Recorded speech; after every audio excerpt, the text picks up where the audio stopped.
2006년 12월 17일 늦은 오후 얼굴 전체에 붕대를 칭칭 감은 여성이 영등포 경찰서를 찾아옵니다. 가까이서 보니 여성분이 얼굴이 퉁퉁 붓고 붕대 때문에 말하는 것도 힘겨워 보였습니다. 무슨 일 때문에 오셨냐고 물어보니 여성분이 온몸을 벌벌 떨면서 교회에서 성폭행을 당할 뻔해서 신고하러 왔다고 하는 겁니다. 성폭행이요? 그것도 교회에서? 교회에서? 그게 대체 언제 그런 일이 있었대요? 일주일 전 일이었습니다. 당시 피해 여성분이 범인한테 폭행을 심하게 당했는데요. 그때 턱뼈가 부러지는 바람에 급히 수술을 받은 상황이었고 아이고. 회복이 다 안 된 상태에서 뒤늦게 신고하러 온 거였습니다. 성폭행 피해다 보니 교회 사람들한테 소문나는 게 걱정돼서 그동안 신고도 못하고 있었더라고요. 아유. 뼈가 부러지면 수술까지 할 정도였으면 이거는 굉장히 위험했던 상황 같은데. 그러면 그날 도대체 무슨 일이 있었던 건가요? 사건은 일주일 전인 12월 10일로 돌아갑니다. 피해 여성은 30대 초반의 교회 유치부 교사였는데요.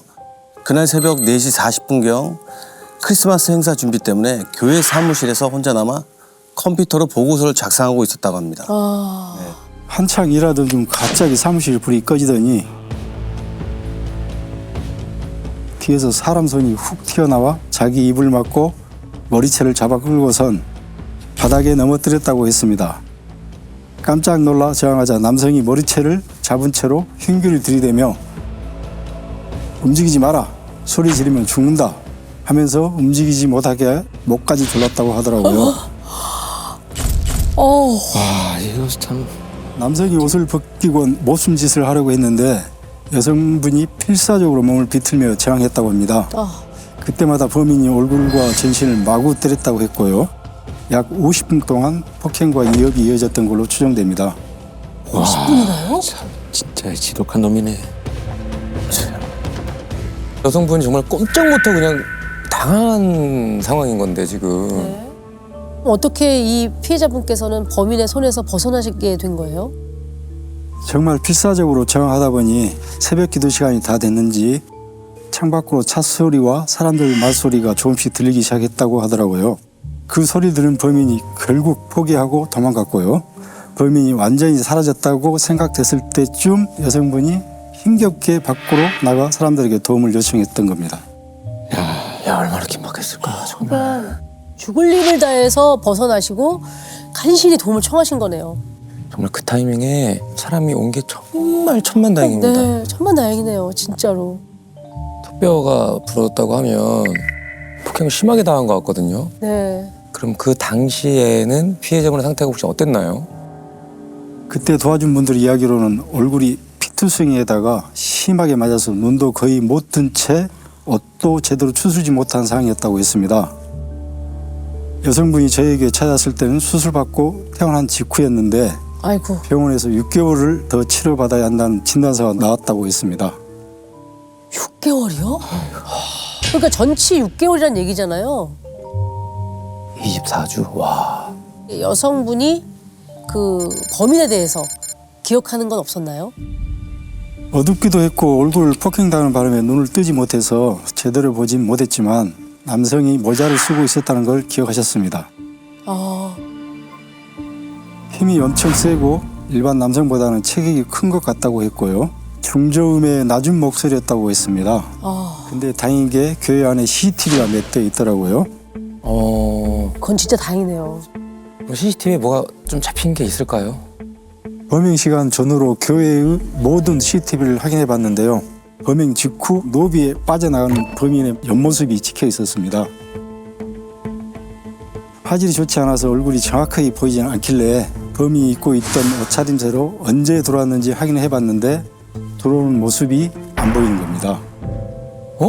이게 또 뭐지? 만약 옷을 갈아입었다면 버려진 옷이나 가방 등이 발견돼야 하는데 그런 건 없는 걸로 봐서 변장을 한 것 같지는 않았고요. 가능성을 좀 높게 본 건 범행이 일어난 교회가 여러 지역에 분교가 있을 만큼 큰 교회여서 평소에 드나드는 교인들이 많은 곳이었거든요. 그래서 어쩌면 범인이 범행 전날 사람들 틈에 섞여서 미리 교회로 잠입해 숨어 있다가 범행을 저질렀을 가능성이 있다고 추정했었습니다. 전날? 전날 낮에? 그러면 뭐 최소 12시간 전에 들어가서 때를 기다렸다? 야, 그러면 들어갔다가 새벽까지 피해자가 혼자 있기를 기다렸던 거네요. 그러게요. 새벽에 누가 남을 줄 알고 기다리겠어요. 그렇죠. 그쵸? 예. 아, 특정해서. 노렸다는 얘기네요. 누군가를 노리고 범행을 했다는 얘기네요. 인파에 섞여서 들어왔다고 쳐도 CCTV에 잡히지 않은 거면 CCTV의 사각지대를 미리 알고 들어온 게 아닌가. 아무리 생각해봐도 교회를 잘 아는 사람인 것 같아요. 그죠. 규모가 있는 교회는 교인들도 뭐가 어디에 있고 이걸 알기가 쉽지 않거든요. 네, 저희도 교회 사람 중에 범인이 있을 거라고 추정했습니다. 피해자가 혼자 새벽까지 남아서 일한다는 것도 미리 알았을 가능성도 높았고요. 범행이 일어난 곳이 교회 관계자들만 쓰고 있는 고층 사무실이었는데 그 위치를 알고 있는 것도 그렇고요. 그 CCTV 상에 나타난 범인의 인상착의는 어땠나요? 범인은 20, 30대 초반에 키가 한 170cm 정도로 뚱뚱한 체격이었습니다. 그 피해자는 체격이 좀 컸다라고 했는데 사실은 신장이 한 170 정도밖에 안 되는. 아무래도 근데 그 순간적으로 위협을 받으니까 더 크게 무섭게 기억이 정확하지 않을 수 있죠. 느껴졌겠죠. 더 크게 느껴질 수도 있고. 게다가 특이하게 범인이 한쪽 발을 저는 것처럼 보이더라고요. 그래서 여러 번 CCTV를 계속 돌려보니까 왼발만 팔자로 걷는 겁니다. 어? 아, 왼발만 팔자? 왼발만 팔자? 이 왼쪽 발, 한쪽 발만 팔자로 걷는다? 좀 특이하긴 합니다. 네. 예전에 방화동 사건 때였죠? 네. 내족지 보행.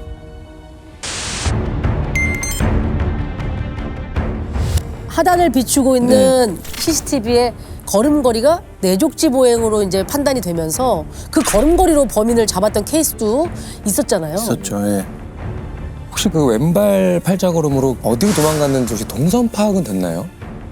저희가 범행 전전날부터 당일까지 교회 근처 CCTV가 있을 만한 상가를 모두 확인했는데 범인의 동선을 찾아내긴 어렵더라고요. 야, 그럼 이거 범인은 어디서부터 어떻게 찾아야 됩니까? 근데 그 무렵 영등포에 어쩌면 이 사건과 관련이 있을 것 같은 묘한 소문들이 돕니다. 묘한 소문? 어떤 소문이요? 강간을 당했는데 신고를 못하고 있다. 이런 이야기가 흘러나오는 겁니다. 강간을 당했는데 신고를 못한다? 누군가가? 그 교회 그 피해 여성 말고 네. 영등포에 그 성범죄 피해자가 더 있다는 얘기 아니에요? 지금 그렇게 들려요. 어? 교인들을 탐문하는 과정에서 어떤 여자 집에 도둑이 들었는데 성폭행을 당했다는 소문을 들은 사람이 있더라고요. 근데 건너 소문일 뿐 피해자가 누군지 아무도 몰랐고 신고가 들어온 것도 없었습니다. 도둑이 강간을 저질렀다? 근데 요는 그 교회 교인이 아니라 그 교인의 건너 어떤 사람이라는 거죠? 왜 신고를 안 했을까? 그 네. 혹시 진짜 신고가 들어온 건 없었나요? 2달 전쯤에 신고가 들어온 게 한 건이 있었습니다. 동일범의 성인지는 알 수 없었지만 같은 관내에서 40대 여성이 자던 중에 도둑이 들어 성폭행을 당했는데 치마에 맞고 현금 60만 원도 뺏겼다는 내용이었는데요. 별다른 단서가 없어 범인을 특정할 수 없었던 모양이고요. 마냥 뜬 소문 같진 않거든요. 공교롭게도 같은 관할에서 일어난 성폭행 사건이긴 한데 같은 범인이 맞을까요? 교회 피해자 같은 경우는 뭔가 범인이 이 피해자를 미리 노린 것 같은 느낌이 들거든요. 그런데 주택에서 벌어진 사건은 좀 다른 것 같아서요. 돈까지 훔쳤다고 하니까 또 아닌 것 같거든요. 네. 돈을 먼저 강취하고 나서 강간을 저지른 사건이라면 강도 목적으로 들어왔다가 여성 혼자 있다는 사실을 알게 되고 성범죄를 저질렀다. 근데 이 범인의 경우에는 성범죄가 우선 목적이었던 것으로 보여집니다.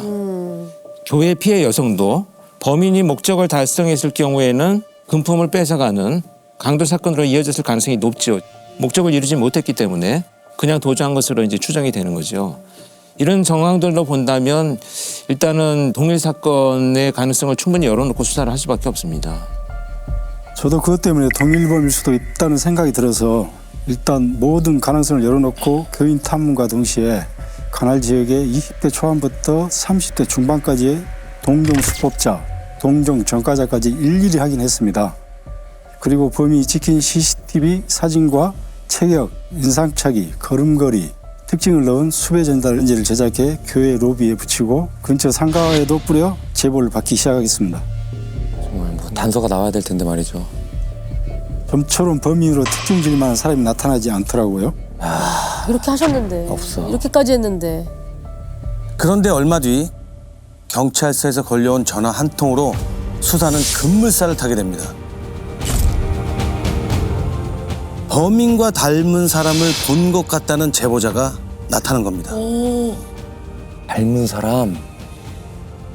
그러면 누가 어디서 그 사람을 봤다고 하던가요? 제보자는 교인이었는데요. 불안하네요. 교회에서 운영하는 파주의 한 기도원에서 비슷한 남성을 봤다고 하는 겁니다. 아니 기도원이요? 특별히 좀 남다른 신앙심이 있거나 내가 또 신앙을 더 단련해야 되겠다라고 작정하고 가는 곳이거든요. 기도원으로 찾아갔었죠. 근데 바로 들이닥치진 않고 차에서 대기를 했습니다. 일단 그 사람이 범인인지 확실하지 않기도 하고 섣불리 움직였다가 수사가 드러날 수 있는 상황이라서 기도원을 드나드는 사람들의 걸어다니는 발만 유심히 지켜봤습니다.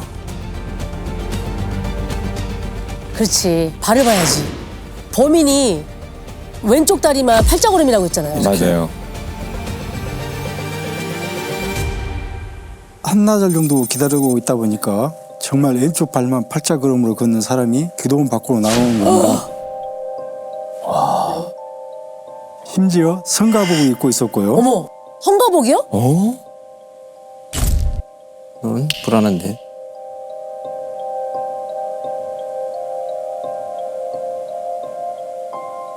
얼굴을 보니 평범한 20대 학생같이 멀쩡하고 깔끔한 외모에 마치 성직자처럼 보이기까지 했습니다. 이야. 아니, 성가복을 입고 마치 성직자 같은 얼굴이었다고요? 네. 근데 성가대 복이면 그거죠? 거기 찬송가 부르시는 합창단. 그런 거죠? 성가대. 아, 그런 사람이 설마 그런... 범인이 맞았나요? 드디어 우리 샤크 전 형사님이 이빨을 드러냅니다. 의심이 확신으로 바뀌자 바로 남성에게 돌진해 눈앞에 수배 전단지를 꺼내듭니다. 전단지를. 무작정 수배 전단지를 보여주고 이거 너지? 이 한마디를 딱 던졌습니다.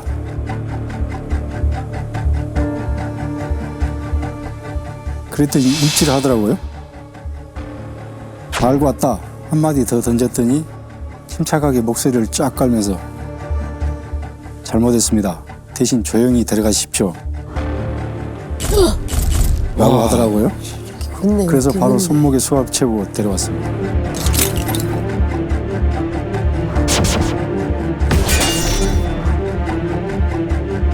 교인의 얼굴을 하고 더러운 본심을 참으로 꽁꽁 숨겨왔습니다. 결정적으로 딱 걸린 그 왼발 팔자걸음 직접 확인해 보시죠. 그 걸음을요?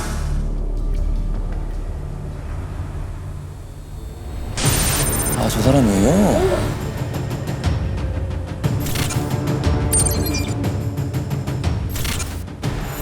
아, 오른발은 일자인데 왼발은 벌어져 있죠. 아, 빠져있네.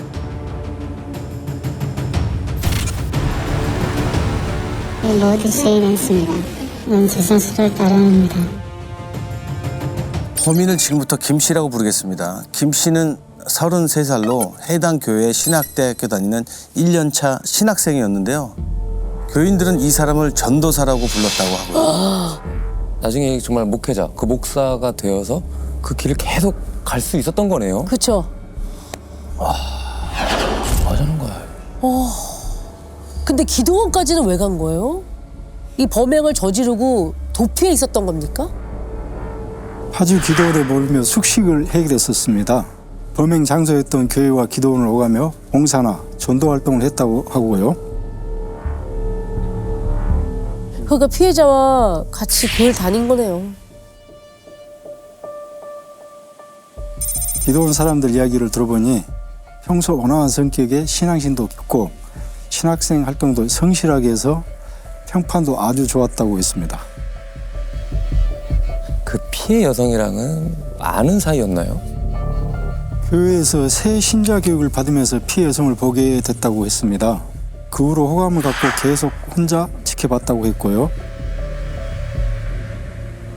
범행 당일 여성이 교회에 남아 작업을 한다는 사실을 미리 알고 동료들이 퇴근하고 혼자 될 때까지 기다렸다가 사무실로 들어가 범행을 저질렀다고 했습니다. 작정하고 때를 기다린 거네요. 이건 호감이 아니라 이 정도면은 이 여성을 스토킹하는 거잖아요. 범죄 대상으로 삼고 스토킹한 거죠. 그런데 김 씨의 과거가 심상치 않습니다. 과거요? 네. 그럼 과거라는 게 뭐가 있다는 얘긴데요, 지금?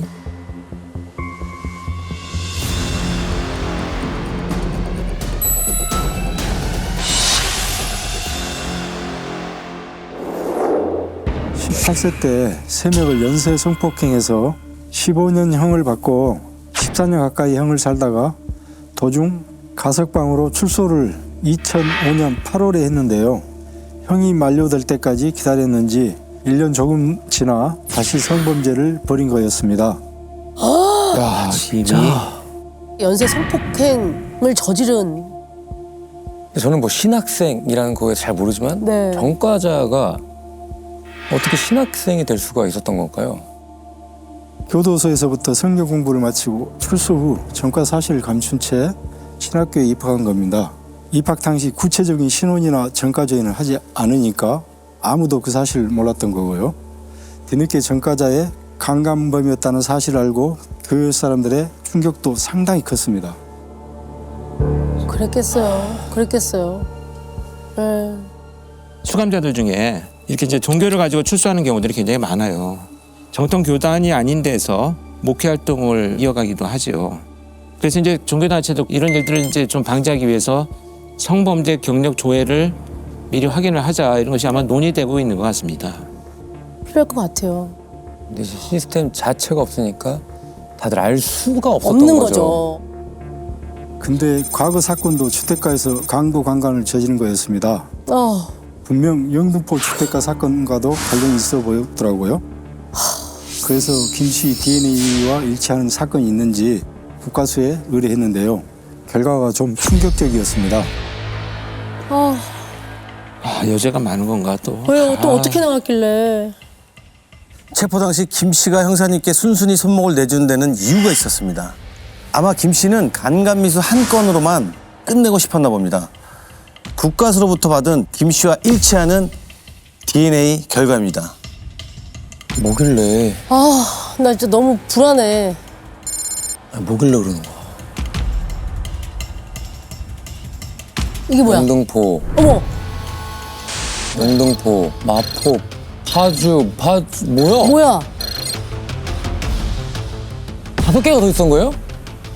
새벽에만 범행이 있었네요. 이게 4시 40분, 새벽 3시 반 같은 날 2건이 있어요. 파주에서. 파주라 그러면 그 기도원 주변 아니에요? 그렇죠. 일단은. 아니 연쇄강간범이었네. 나와서 또 씨. 미쳤나봐. 진짜. 그러니까 이제 교회 주변, 기도원 주변 뭐 이랬던 것 같은데. 야. 10월 15일 영등포 주택 사건, 첫 번째로 떴던 저 영등포 사건이 아까 왜 신고됐다던 주택가 강도 강간인 건가요? 네, 2달 전 신고가 들어온 영등포 주택가 강도 강간 김씨 씨였습니다. 교회 강간 미수 외에 추가로 5건이 밝혀진 건데 대부분 교회와 기도원, 인근 동네에서 범행이 이루어진 걸로 밝혀졌습니다. 미쳤나봐. 예. 역시나 그 사건의 동일범이었네요. 그동안 뭐 돌아다니면서 강도 강간을 막 저지르고 다닌 거 아닙니까? 교회 사건 피해 여성을 타겟으로 노린 걸로 알고 있는데 나머지 5건은 타겟이 아니고 무작위로 범행을 한 건가요? 네, 교회 사건만 예였더라고요. 나머진 전부 처음 보는 여성을 대상으로 한 주택가 강도 강간이었습니다. 어떻게 피해자들 집에 침입했는지 현장 검증에서 밝혀집니다.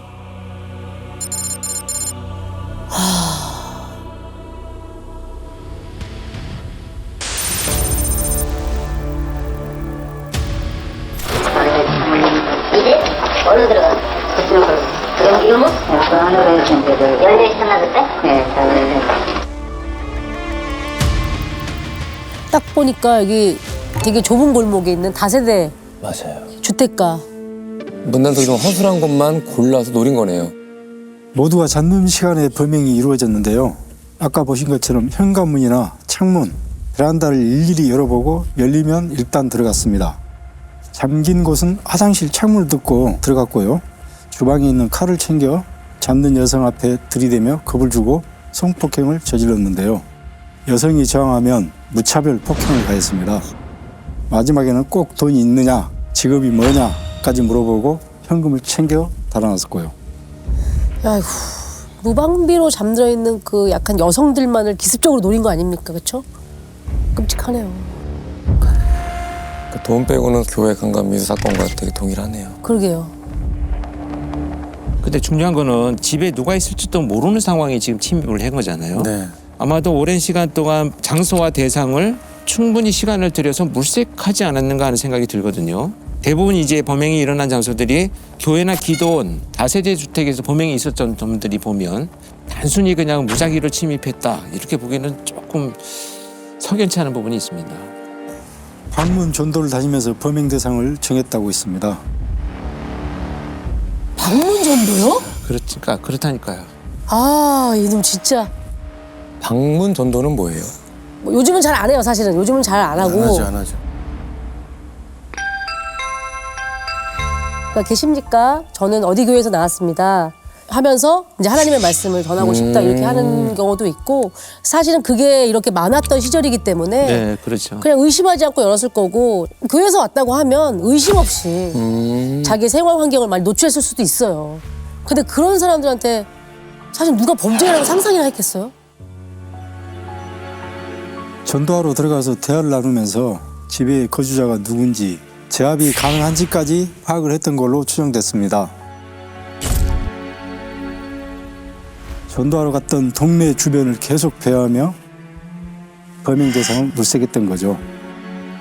근데 DNA가 나온 것만 이 정도라고 한다면 어쩌면 실제로 그 소문이 사실 아니었을까요? 형사님이 범인의 구린 냄새를 맡은 이상 이대로 놔둘 순 없죠. 끝나지 않았습니다. 전 형사님은 김 씨를 구속하고도 매주 찾아가서 여죄 수사를 했습니다. 그런데 그로부터 한 달 후 수사팀 앞으로 편지 한 통이 날아옵니다. 편지? 범인 김 씨가 보낸 자필 편지였습니다. 형사님, 접니다. 이번에 이렇게 붙잡히게 되니까 오히려 마음이 편하네요. 그땐 잠시 저한테 사탄이 들렸던 것 같습니다.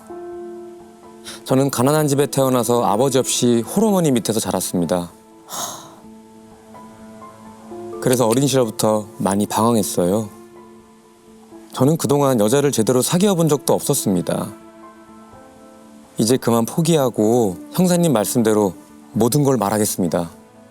제가 하나님을 믿는 사람이니까 하나님한테 용서받기 위해서 회개하고 깔끔하게 다 털고 가겠습니다. 형사님, 구치소로 면회 오십시오.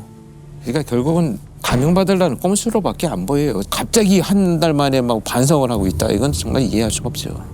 근데 아까 끝에 다 털어놓겠다고 하지 않았나요? 네, 그래서 면회 오시라고 다 털어놓겠다.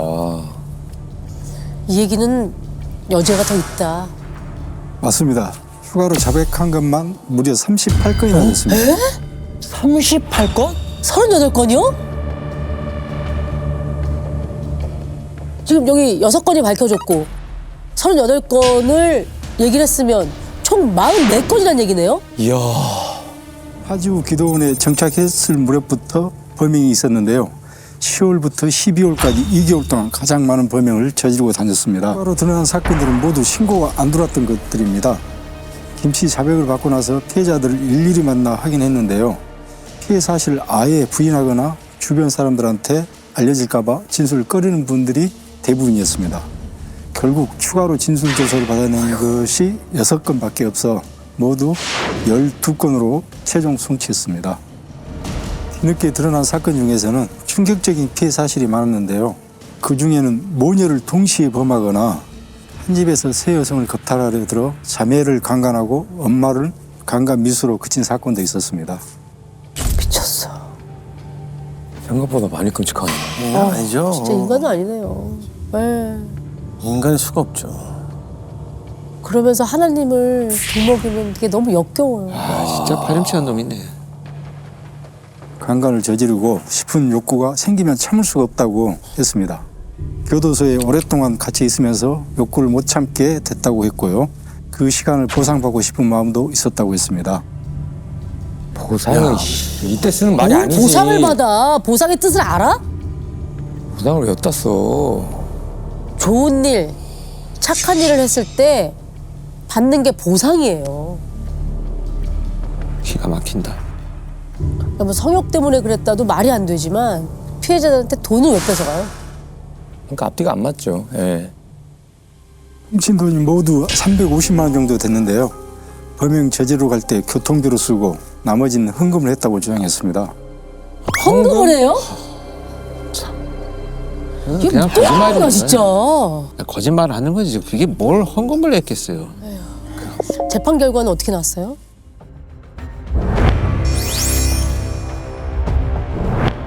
무기징역 받았습니다. 1심에서는 20년을 받았는데요. 검사의 항소로 최종심을 받게 된 거죠. 그러니까 더 무거운 형량을 받은 거네요 결국. 그렇죠. 즐겨봐 이 채널.